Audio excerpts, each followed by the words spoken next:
Hello guys, আসসালামু আলাইকুম। কি অবস্থা? সবাই কেমন আছেন? আশা করি ভালো আছেন। আমিও আপনাদের দোয়ায় আলহামদুলিল্লাহ ভালো আছি। আমি বর্তমানে আছি আলাইন সিটিতে, জাহিল পার্কে। তো এখানে একটা বৈশিষ্ট্য আমি আপনাদেরকে তুলে ধরবো, যেটা আরব আমিরাতের পুরনো ঐতিহ্য আপনাদের সাথে ভিডিওতে তুলে ধরার চেষ্টা করব। আল জাহিলি দুর্গ আল আইনের বৃহত্তম ঐতিহ্যবাহী দুর্গগুলির মধ্যে একটি। এই প্রাচীন মাটির ইটের দুর্গের বিভিন্ন উপাদান ঊনবিংশ এবং বিংশ শতাব্দী উভয়ের গুরুত্বপূর্ণ স্থানীয় এবং আঞ্চলিক ঘটনাগুলির সাথে একটি শক্তিশালী শারীরিক এবং চাক্ষুষ যোগসূত্র প্রদান করে। আজ আল আইন শহরের কেন্দ্রে দুর্গের বিশিষ্ট অবস্থান এবং এর ল্যান্ডমার্ক মর্যাদা আবুধাবির ঐতিহ্যবাহী স্থাপত্য এবং সাংস্কৃতিক ঐতিহ্যের প্রতীক হয়ে উঠেছে। আল জাহিলি ফোর্ট বিশেষ তাৎপর্য উপভোগ করে, কারণ এটি শেখ জায়েদ বিন খলিফার সাথে দৃঢ়ভাবে জড়িত, যাকে জায়েদ প্রথম নামেও পরিচিত, যিনি 1855 থেকে 1909 সাল পর্যন্ত শাসন করেছিলেন।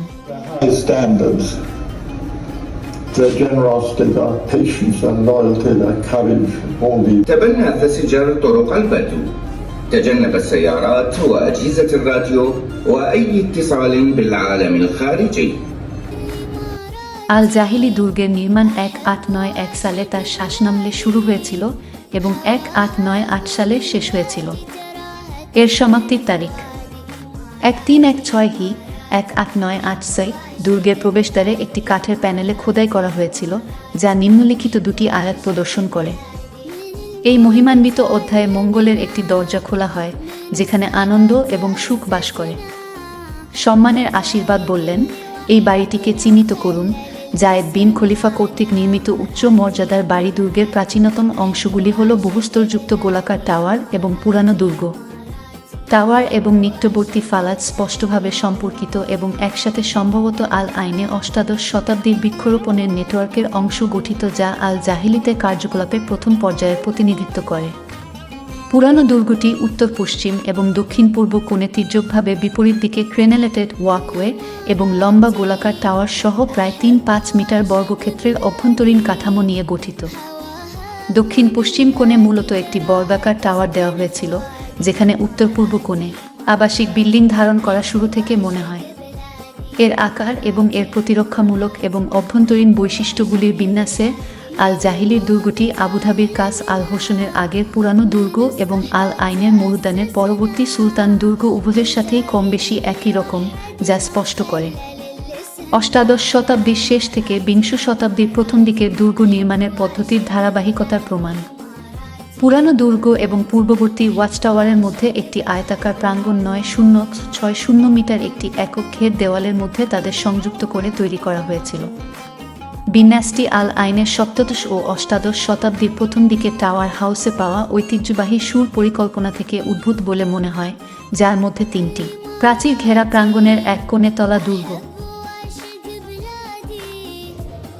আসলে অন্যরকম একটা এক্সপিরিয়েন্স, মানে নিজের চোখে না দেখলে আসলে মানে বিশ্বাস করা যাবে না, ফিল করতে পারবেন না।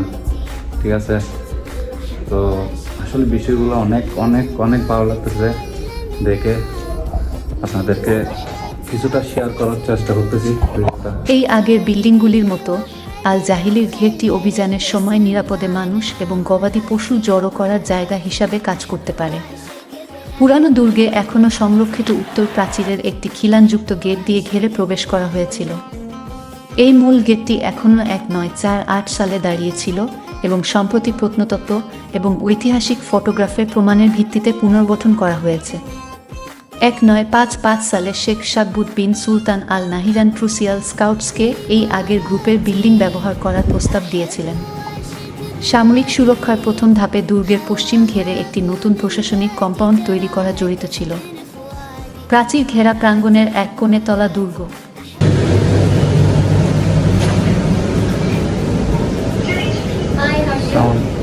Is it first time to visit the Jahil Park? Yes. So do you have Emirates ID? Assalamu alaikum. Hello, Hazan. I'm good, sir. Yes. Thank you.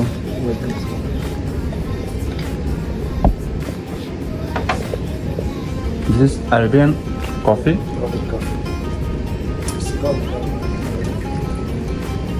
I'm not crazy. Huh?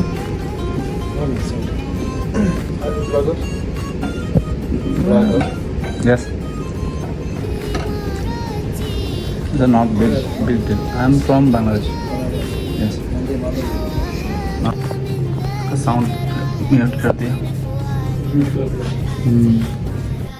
এই আগের বিল্ডিংগুলির মতো আল জাহিলির ঘেরটি অভিযানের সময় নিরাপদে মানুষ এবং গবাদি পশু জড়ো করার জায়গা হিসাবে কাজ করতে পারে।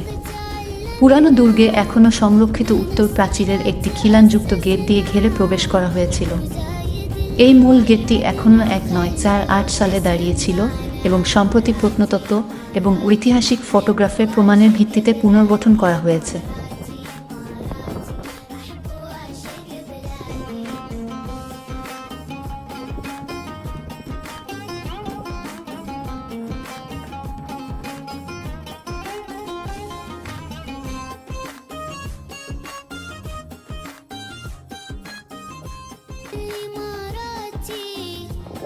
এগুলো হচ্ছে মাটির গুদাম ঘর, মাটি দিয়ে ঘর বানানো হয়েছে। যেগুলো প্রাচীনকালের সময় আগে ওরা বানাতো এই সিস্টেম করে। তো উপরে দেওয়া আছে আপনার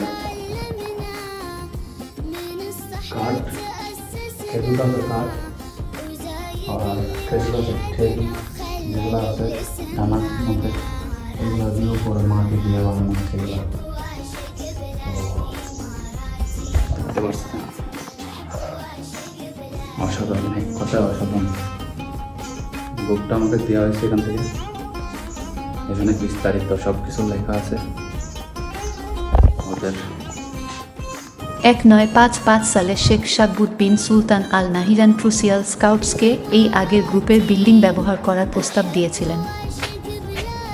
এক ধরনের বুটের মানে আওয়াজ লাগতেছে, ভয় লাগতেছে, পুরো আমি অন্যরকম একটা ফিলিংস হচ্ছে এখানে, মানে ভালো লাগতেছে। ও মাই গড, ভয় লাগতেছে অনেক। বাপরে বাপ, কেউ আছেন এখানে?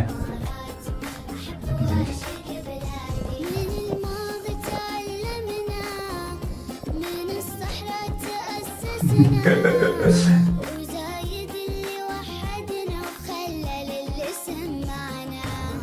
সামরিক সুরক্ষার প্রথম ধাপে দুর্গের পশ্চিম ঘেরে একটি নতুন প্রশাসনিক কম্পাউন্ড তৈরি করা জড়িত ছিল।